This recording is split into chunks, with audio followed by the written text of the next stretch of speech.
All right. That's right, kids. Hello and welcome to A Lot of Help with James Lott Jr. I am James Lott Jr. I'm A Lot of Help with James Lott Jr. And I'm here. I like to bring you guests who talk about mindset, business, health, wellness, all kinds of things. And so this person was brought across my desk, so to speak. I was brought to my attention.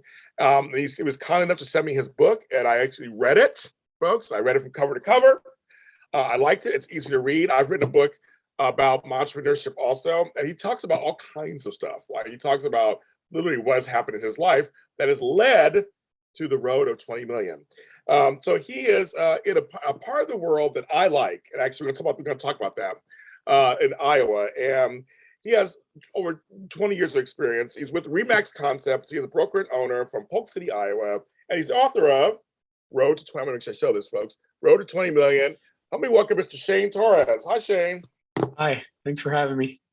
My pleasure. I'm at the chat room is open. If you guys have any questions that we're talking, please feel free to ask. If you're watching this later, you can still ask questions in the comments and I will pass them on to him. I'm sure he'll be happy to speak with you. So Shane, congratulations on the book. Thank you. First of all, did you ever see yourself as an author? Not at all. I always ask people that when they go, I never thought about writing a book, but like, so, I mean, so when you decided to write a book, I mean, what went through your head? I have to write a book, or I should write a book, or like, how did it go for you? Yeah, so I, the book started because, I had a fairly decent level of success in most people's eyes as far as real estate goes. And I was getting asked a lot how I did it, what I coach, what I mentor. And I always said no. And then after a while, except for our agents, obviously, after a while, I was like, why not? So then how do you do that? How do you get credibility? Well, we'll write a book. And so then I started down one path with it and that completely backfired. So I started over like 2 or 3 times and it was like a 2-year process. So, because I am not good at writing and grammar and punctuation, any of those things. So I definitely had some consultants and help in regard to getting that done. Well, I mean, still congratulations, you got it out. We can always fix grammar, so you can always fix that stuff. Yeah. But do you feel like now that you have the book out for you, do you feel like the point you want to get across? You say 2 or 3 times you tried this. Yep. It's out there. Yes, it did. And I think it's helped a lot of people. I think I've been able to help a lot of people. I did make a conscious decision about a year. Actually, it's been a little less than a year ago. I started the Road to 20 million, like I said, as a coaching and consulting company. And then, to other markets and things like that and other agents. And then it actually just randomly hit me last year after meeting with a couple of or an agent that in my company and her husband, that what I have to say and teach really shouldn't be monetized. So I actually made a statement that anybody who wanted my help, I would actually just, they could have a free consultation, call, whatever. And I did that. So at this point, anything I do as far as coaching, mentorship, things like that, it's at no cost. Well, and I admire that. I do a little bit of that too, actually. We could easily monetize it and do all this kind of stuff. But I think it's part of community, right? It's like we're lifting our community. If you really are serious by you helping someone, it helps you too. You're connected. I mean, that's how that works. So I believe in that. And so that's something so I admire you for that. I have to indulge you for a second. I have to mention that people are like, James, how do you have a connection to Iowa? Well, a Black guy from South Los Angeles. How does that happen? Well, my former field, I just celebrated 13 years in this new life yesterday, in my 40s and 50s. But in my 30s, I worked for Farm and Ag. I was a farm and ag insurance specialist that went around the country and ran conferences. Yeah. And one of the spaces we went to was Des Moines, Iowa. We have a lot of that. I have friends still there. I know West Des Moines, Clive. Yep. All I gotta say is I want my potato olays from Taco John's. Yep. We don't have that play. That is definitely a Midwestern thing. Yeah, he's like, so I'm saying I make sure I talk to him. I actually have an Iowa connection, and literally, there's a lot of land, a lot of space. And I want to turn this into obviously a conversation of, I mean, how is it because I know Polk County, and also I know something, but how is it there? All I know is the coasts and all that stuff. Right. Is it there? We're kind of in a bubble, if you will, meaning that we have some protections, whether it be from, economic impact or anything like that, that you guys are dealing with on the coast. And even if like we talk about like pandemic stuff, I know the coast have dealt with some extremes. Yes. Whether you agree or you don't agree, the way our governor handled everything, essentially 85% of businesses were considered essential. So even though we took precautions, we never really shut down. We were still able to do real estate. We were still able to operate and do business. And a lot of our businesses in general, like, yes, I was known for farm and ag and stuff like that, but we're also known as like the Silicon Valley of the Midwest. So you have a lot of startups that come here. You have a lot of technology that's here. Insurance, you mentioned that we're one of the biggest in the world for insurance. Yes. And finance. Wells Fargo's main Yeah. campus is here. We now have Amazon's distribution, Facebook, Google, Really? Microsoft. Those are there? We all have they all have campuses here now. Wow. Which has been in the last few years. So just in the last year, we've got a lot of people moving in from the coast, Colorado, even states around us, because some of the states around us were a little bit extreme as far as rules go, if you will. And then we have a lot of investors coming from the coast as well, because even what we might consider a high risk or not a very good return, a lot of the investors on the coast are looking at that and thinking, wow, that's crazy. That's way cheaper than we can get here and a better return. So we've got a lot of money coming in here from places like that as well. So overall, we're pretty balanced. We didn't have a lot of crazy market swings. I mean, take that back. We had very low inventory. So the buyers were like crazy, like everybody else. So we did have that, but I meant as far as like, shutdowns or thing like that. A lot of people are struggling with labor force, just like everywhere else. So that's happening in a lot as well still, but I think it's starting to balance out a little bit. I also feel that 2022 is going to be just as good, if not better, than 2021 as far as overall state of economy and business goes here. It's funny because in California, I have friends in real estate here, and it stayed open, but they had a lot more virtual tours. I mean, it's kind of people were still buying houses. People were still buying property. Right. So Yeah, and we were shut down. we did a lot of virtual too, but I think not because necessarily we had to, but because it was just convenient and it was comfortable for people. But I think what it did was it put a spotlight on the fact with technologies, you don't always have to meet in person. You don't always have to go show 20 houses or whatever. I remember selling a house via Google Chat, like 2012. Right. Way back then. People would move from California. They didn't see the house till the day they, closed on it. Yeah. That's even more common now. You got e-notary. You could do it from anywhere now. So it enhanced those things, and it just magnified what was already there. Yeah, I wish that's the only with this pandemic, because again, I'm in California and Hollywood, and we had to shut down, the studio shut down. We had to go to this. Right. Thank God. I mean, this technology has been around for, Google, Microsoft Teams, Google Chat, Zoom was around for a long time. GoToMeeting, but now we're using it for this.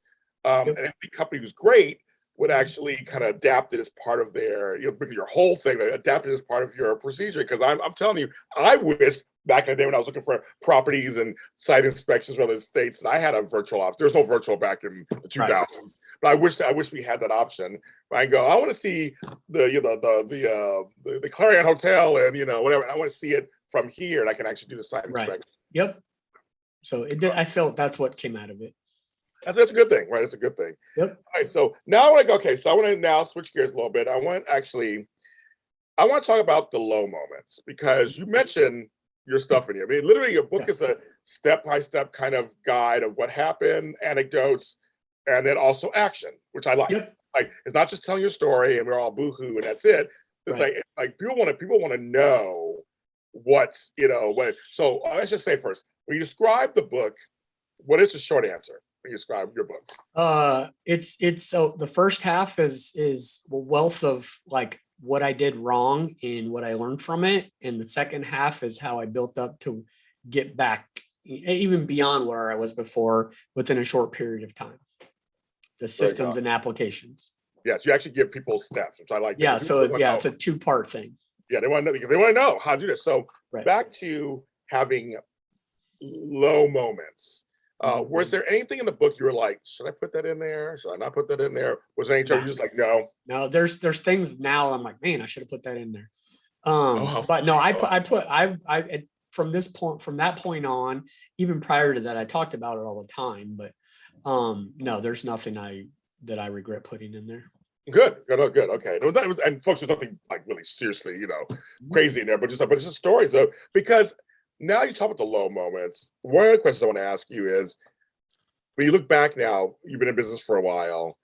Are low moments just also kind of always a part of growth? Is that just kind of what it is? I think to an extent, yes, but I think how it affects you changes as you continue to grow. Because like nowadays, I wouldn't say like, not that I don't have bad days, if you will, but it was nothing like back then. I had due to something totally different. I had a little bit of a short window in 2019 where I would say I was at a low point, but I literally snapped out of it in like a couple-week period. I do feel that my lowest as far as business and personal go, personal, like me, not like, relationships and stuff, was at that moment. I built up to, I didn't come from anything, very, very humble beginnings, if not poverty level.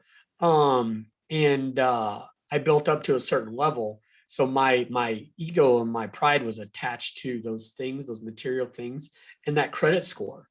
I was very proud of that credit score because I had some rough times in my early 20s, rebounded from that. And but then after losing it all, there was a lot of things I learned from that. I learned what was important. I learned about my priorities.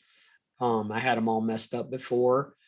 So I actually, my pastor said it well around that same time. He's like, a lot of times God will knock you to your lowest point so that you can rise back up again. So I think in any sort of true learning moments, you don't know at the time that it's happening, but you are being taught a lesson of some sort.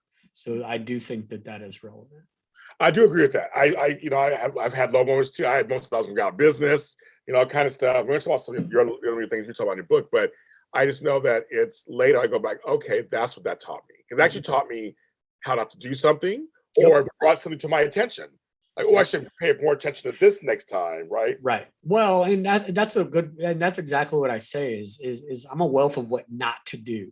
Yes. And even now, I make all sorts of mistakes every single year that cost thousands and thousands of dollars. But I'm fortunate that I make more good decisions than bad. So it doesn't mean that I'm smarter than anybody else. It doesn't, a better salesman. It just, I just react when situations present themselves. I agree. No, the education never stops. I mean, it over till it's over, as they say. Lenny Kravitz. But that's one of those things. I believe that, we all continue. We're feeling ourselves out. We're trying to do it, but you are successful. So I'm like, there's something to be said about that. And that's the next kind of question I wanted to ask you is that, with some of you had bankruptcy at one point. Yep. And so that's like literally that's the bottom floor in many ways. It was chapter 7, so it was full-blown bankruptcy, not even reorganization. Right. It was full-blown. Yeah. Right. That's what I was saying. You literally were like, so what did you learn about that? And as you look back on it now, because you climbed out of that, obviously. What did I learn about that? Yeah. Oh man, all sorts of stuff. Oh, I learned you got to have a safety net, if you will. I went from, again, having nothing, and no one ever taught me money management or anything like that.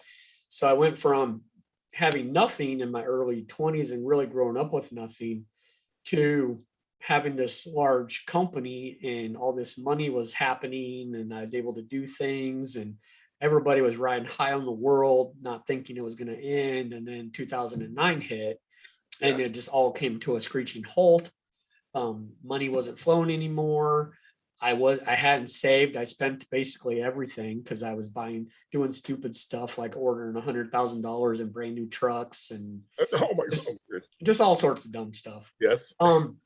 The other thing that I learned from it is, diversification. Now, I thought I was diversified before, but I really wasn't because it was all tied to the housing industry as a whole. So I had framing companies, siding companies. Oh, I God. had dirt work, skid loaders, things like that. It was all related to building. Now, nowadays, I have multiple lines of streams of revenue. They are all still somewhat real estate related, but they are not directly connected. So they all will stand on their own if something were to happen to one or the other. I have that too. No, that's something I learned. And I've evolved from that. Every year I evolve. And actually, take that back. The most recent one is actually we're getting ready to build a daycare that started as a joke. I know nothing about running a daycare, nor do I want to, but I will own it. Yeah. And I'll have someone else run it. Yep. So that's another line. We own an insurance company. I know nothing about insurance other than we pay it. That's right. Exactly. Right. Yes. But we have someone who runs it for us. So that's a lot of what I learned from it. And like I said, I learned my priorities were out of whack. Back then, I used to say without work, there's nothing else. And I've learned back then that that's not even close to accurate. The priorities now are faith, family, fitness, friends, those things. Those things are taken care of. The money takes care of itself. And so my whole mission now is to help people have a good revenue, but yet life to enjoy it. Because whether it's real estate or just in general business, if you're doing your own thing, well, even work in 9 to 5, I mean, it could suck the life out of you if you let it. Yes. And so that's been my goal since 2012. Yeah, and in this book, I tell people, somebody in the chat room was wondering this. I think you could read this book, anybody from any kind of. Oh yeah. Yeah, and just read Yep. it. So my thing with this book and what it was meant to do is the systems and the processes. And it doesn't matter whether you're in real estate, whether you're selling books, whether you're selling eyeglasses, or you even have a 9 to 5. The applications within the book are relevant no matter what you're doing. Yeah, I got that. I was like, yes, this is what that is. So why do you think I'm asking you, because you do talk about how you come out of it, but I want to know, why do you think you were able to come out of it?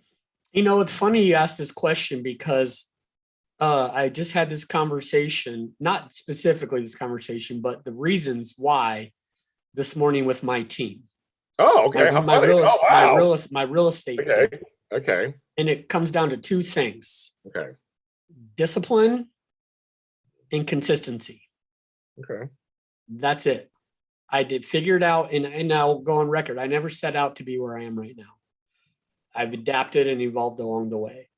But discipline and consistency are what got me to where I did so quickly and where I am now. I am consistent in what I do. I am not the best salesperson in the world. I am an introvert. I actually do not like going to things or talking to people. I would rather stay home. I said it earlier. I'm not good at grammar. I am not good at punctuation. I'm not good at any of that stuff, but I am disciplined. Let me rephrase that. I became disciplined and consistent.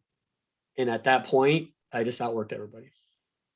And that, to me, those are three things that are tried and true. They call it old school now, but those are things that I think, it's the truth. I think, first of all, I really am very honored you're on the show today, because you're an introvert, doesn't like talking that much. I'm very happy you're doing the show. We wrote this book out there for you. But secondly, I always think, I said the old fashioned, in quotes, ways really work. I'm like, that's me. I started doing this. I celebrated 13 years doing what I'm doing right now. And I said yesterday, and I'm like, I'm around because I'm like you, I'm consistent.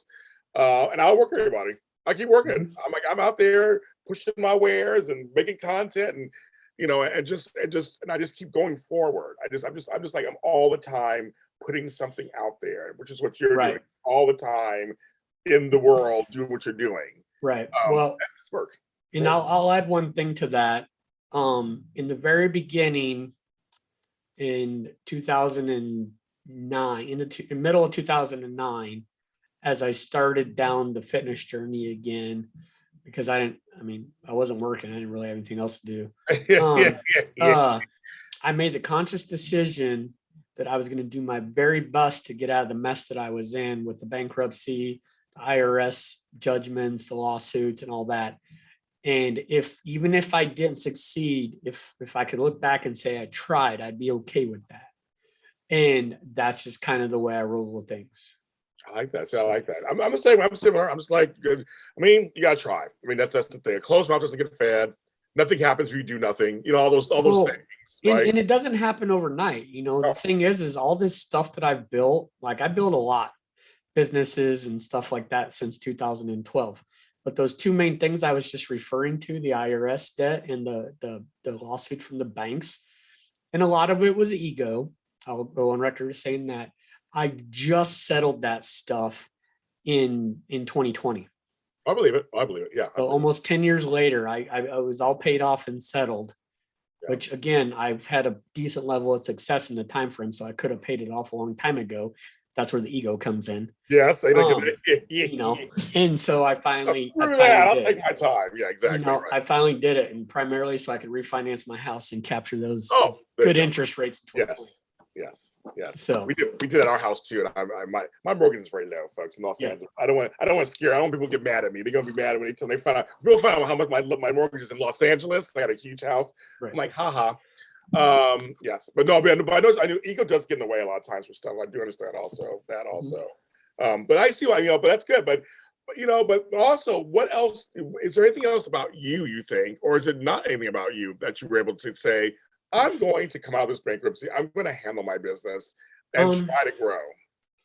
No, like I said, I never set out to do this. My entire goal in the very beginning was to save my house from foreclosure Okay. and be able to provide for my family. That was it. I never set out to do any of this. I never even fathomed I'd be doing any of this. Yeah. Okay. Branding. You talk about that in the book. Mhm. So identifying your brand is one of the chapters of the book. So I want to talk about that because everybody talks about my brand. What's my brand? My brand. Mhm. All the time. So for you, do you know what your brand is? And how easy and hard was it to become to that branding? It's my name.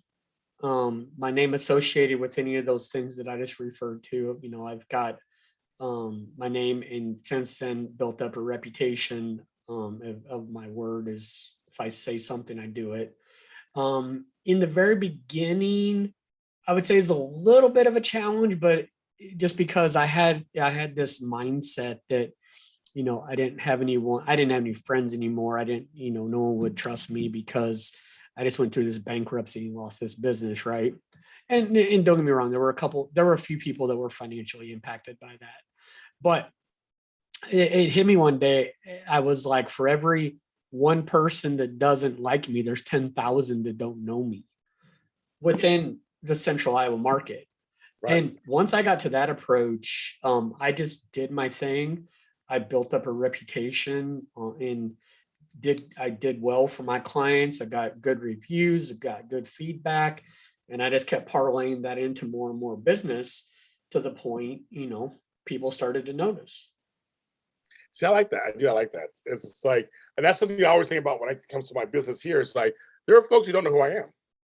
And so that's what I should be focusing on, not the ones who, may know who I am and they don't care for me or they do care for me. It's like, yeah, you want to, well, once you know you, of course, you want to be nice to them and all that. But Right. There's a lot of folks out there who don't know who you are. Yeah. Now's your chance to be new to them. It's your chance to show them, and they can actually decide for themselves with no preconceived notion who Shane Torres is. Like, what is he doing Yeah.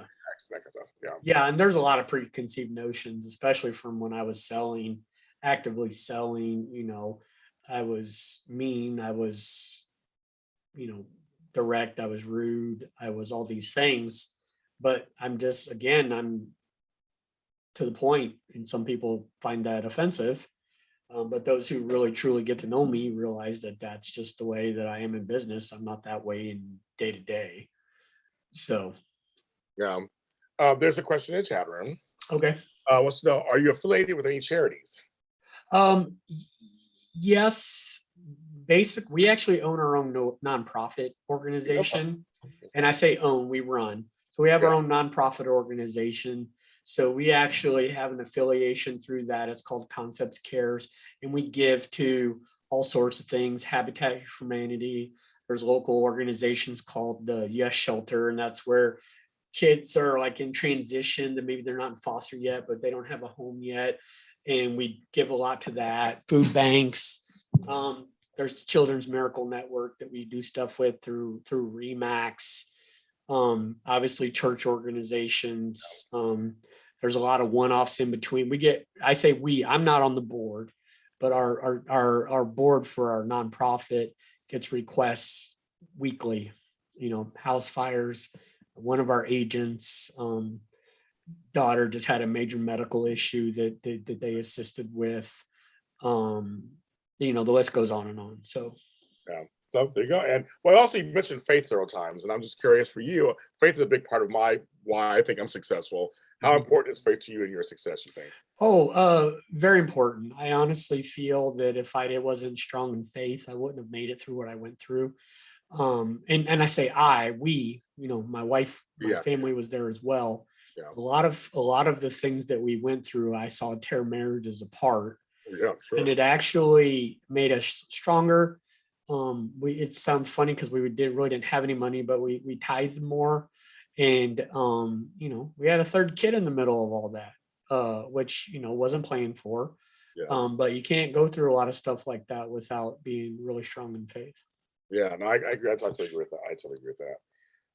And so this thing is Road to 20 million. How did you choose that as a branding also? How did you choose that? Yep. So I went from 0 to 21 million in real estate production in less than 3 years, which is fairly fast in most people's eyes. Yes. And so that's where the name came from. It's literally what led me to be able to open my first office in 2012, and where we really never looked back after that. I know, I like that. Thanks for being on the show. As I said again, if you're an introvert, I'm so glad you came on the show and talked with me. Well, I will tell you, like this stuff where I have someone like yourself asking me questions, I can do all day long. Okay. I can go to a party, and if I'm getting asked questions, I can do that. I just don't like to be the one to engage. I love it. Well, I do appreciate it though. No, Shane. Thank you.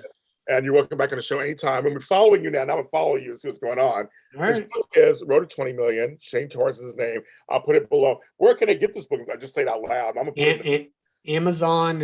It's available via Kindle, paperback, and if you want to hear my voice, it's also available for audio.